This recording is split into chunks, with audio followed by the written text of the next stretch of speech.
देश विदेशों में आपने कई बार भूकंप आने की खबरें सुनी होंगी। भूकंप की तीव्रता अगर तेज हो तो तुर्की जैसी तबाही देखने को मिलती है। जापान, नेपाल जैसी जगहों पर कई बार भूकंप के झटके महसूस होते हैं। भूकंप आते ही चारों तरफ अफरा तफरी मच जाया करती है। लोग परेशान हो जाते हैं, हड़बड़ा जाते हैं। तो अब हम आपको बताएंगे कि भूकंप आता कैसे है, इसको मापा कैसे जाता है और साथ ही हम जानेंगे कि कितनी तीव्रता पर किस तरह का नुकसान होता है।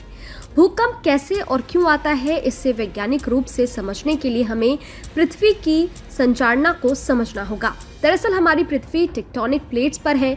इसके नीचे तरल पदार्थ में यानी कि लिक्विड फॉर्म में लावा है। वैज्ञानिकों की माने तो ये प्लेट्स लगातार तैरती रहती हैं और कई बार आपस में टकरा जाती हैं। बार बार टकराने से कई बार प्लेट्स के कोने मुड़ जाते हैं और ज्यादा दबाव पड़ने पर ये प्लेट्स टूटने लगती है। ऐसे में नीचे से निकली ऊर्जा यानी एनर्जी बाहर निकलने का रास्ता ढूंढती है और इस डिस्टरबेंस के बाद भूकंप आता है। चलिए अब आपको बताते हैं कि भूकंप का केंद्र यानी एपिसेंटर ऑफ अर्थक्वेक क्या होता है। भूकंप का केंद्र उस जगह को कहते हैं जिसके ठीक नीचे प्लेटों में हलचल से धरती के अंदर की एनर्जी निकलती है।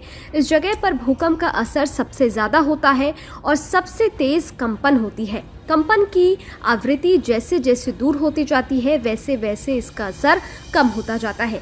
लेकिन अगर रेक्टर स्केल पर 7 या इससे अधिक की तीव्रता वाला भूकंप है तो आसपास के 40 किलोमीटर के दायरे में झटका तेज होता है।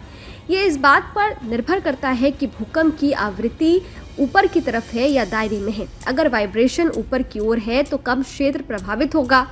अब हम आपको बताएंगे कि भूकंप की तीव्रता कैसे मापी जाती है।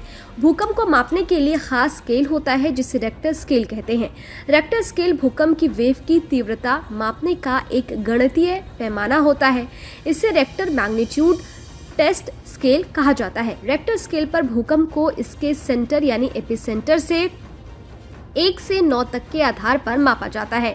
ये स्केल भूकंप के दौरान धरती के भीतर से निकली ऊर्जा के आधार पर तीव्रता को मापता है। अगर भूकंप की तीव्रता 0 से 1.9 रेक्टर होती है तो ये महसूस नहीं होता। केवल सिस्मोग्राफ से इसका पता लगाया जा सकता है। अगर भूकंप की तीव्रता 2 से 2.9 हुई तो हल्का सा वाइब्रेशन होता है। भूकंप की तीव्रता 3 से 3.9 होने पर एक थोड़ा सा झटका लगता है। 5 से 5.9 तीव्रता पर सामान और पंखा हिलने लगता है। 6 से 6.9 की तीव्रता पर ऊपरी मंजिल को नुकसान हो सकता है और नींव दरक सकती है। वहीं 7 से 7.9 की तीव्रता पर इमारतें गिर जाती हैं। 8 से 8.9 की तीव्रता पर सुनामी का भी खतरा होता है।